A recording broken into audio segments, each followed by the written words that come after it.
Party ने आपका number ही बोलने में नहीं रखा है, क्या खड़े हो कर बोलते हो? आप लीडर ऑपोजिशन हो ना, आप चर्चा शुरू करते हो ना, बोलने देते हैं आपको। अधीर रंजन चौधरी इस बार अधीर बाबू को क्या हाल हो गया, उनकी पार्टी ने उन्हें बोलने का मौका नहीं दिया।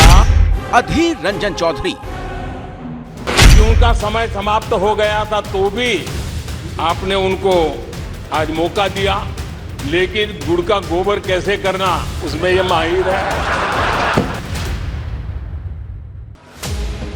अविश्वास प्रस्ताव पर लोकसभा में 3 दिनों से जो चर्चा हुई, उनमें से 2 दिनों में चर्चा में सबसे ज्यादा रहे अधीर रंजन चौधरी।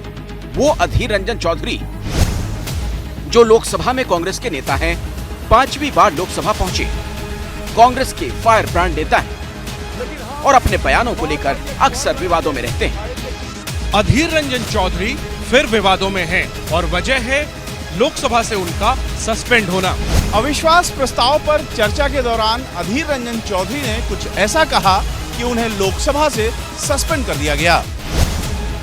अधीर सदन से तब तक निलंबित रहेंगे जब तक विशेषाधिकार समिति उनके खिलाफ अपनी रिपोर्ट पेश नहीं कर देती।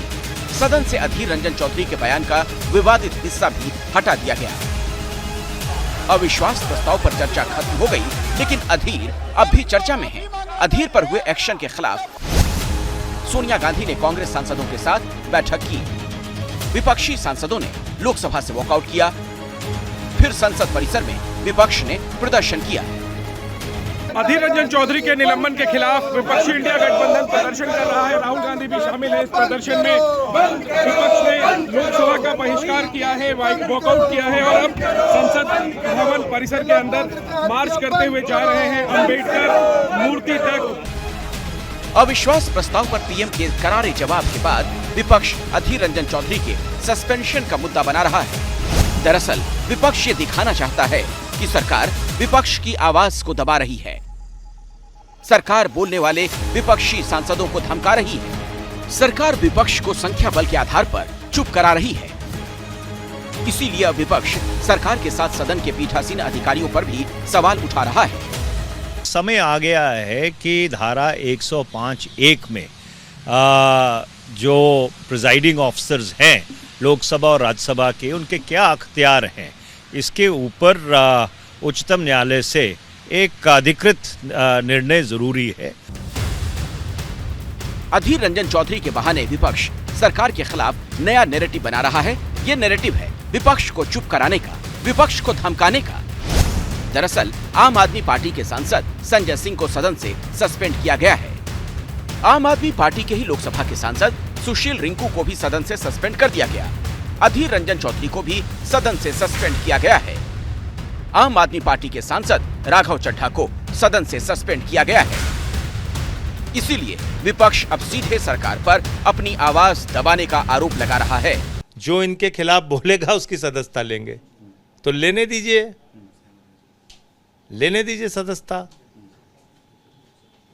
हम वहां पर जनता की आवाज उठाने के लिए गए हैं, हम लड़ाई लड़ने गए हैं। संजय सिंह जी को सस्पेंड कर दिए थे, रिंकू जी को सस्पेंड करा दिए थे, डेरेक ओब्रायन जी को सस्पेंड करा दे रहे थे।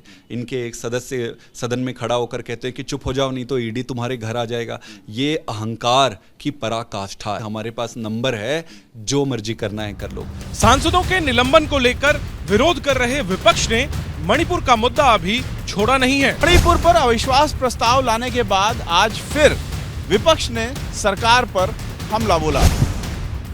प्रधानमंत्री ने लोकसभा में मणिपुर पर विपक्ष के हर सवाल को तार-तार कर दिया, लेकिन विपक्ष इस मुद्दे पर अभी शांत नहीं हुआ है।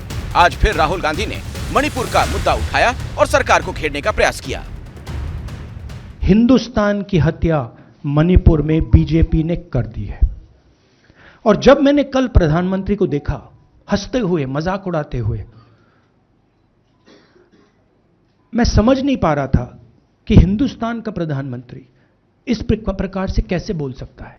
जो मणिपुर में हो रहा है, हिंदुस्तान की सेना उसको 2 दिन में रोक सकती है, 3 दिन नहीं लगेंगे। अगर हिंदुस्तान की आर्मी को कहा गया कि यह तमाशा बंद करो, 2 दिन में यह तमाशा ड्रामा बंद हो जाएगा। प्रधानमंत्री मणिपुर को जलाना चाहते हैं, आग बुझाना नहीं चाहते हैं। हंगामा, सवाल और विवाद के बीच संसद का मॉनसून सत्र समाप्त हो गया। संसद के इस सत्र के पहले दिन से मणिपुर हिंसा को लेकर हंगामा होता रहा। इसी मुद्दे पर अविश्वास प्रस्ताव भी आया, लेकिन विपक्ष मणिपुर हिंसा को लेकर सरकार के रुख से अभी भी संतुष्ट नहीं है। सभी पार्टियां अब चुनावी मोड में हैं, इसीलिए अब मणिपुर पर बयानबाजी, रैलियों और चुनावी सभाओं में सुनाई देगी।